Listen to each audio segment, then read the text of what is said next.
আল্লাহ তাআলা বলেন ওয়ামা আনফাকতুম মিন শাইইন ফাহুয়া ইউখলিফুহু ওয়া হুয়া খায়রুর রাসিকিন। যে দান করে, দান করলে যে ঘাটতি হয় আল্লাহ তাআলা এই ঘাটতিটাকে রিপ্লেস করে দেয়, রিপ্লেস করে দেয়।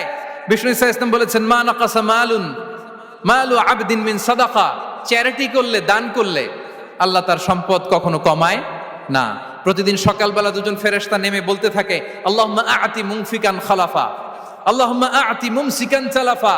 ফেরেশতা দুজন বলে আল্লাহ, যে দান করলো, দানের কারণে যে ঘাটতিটা হলো এটা তুমি মেক আপ করে দাও, এটা তোমার পক্ষ থেকে বারাকা দিয়ে রিপ্লেস করে দাও। আর যে ধরে রাখলো, কৃপণতা করলো, ওর সম্পদকে আল্লাহ তুমি ধ্বংস করে দাও। ওয়াল ইয়াযু বিল্লাহ। আমরা যেন দান করি।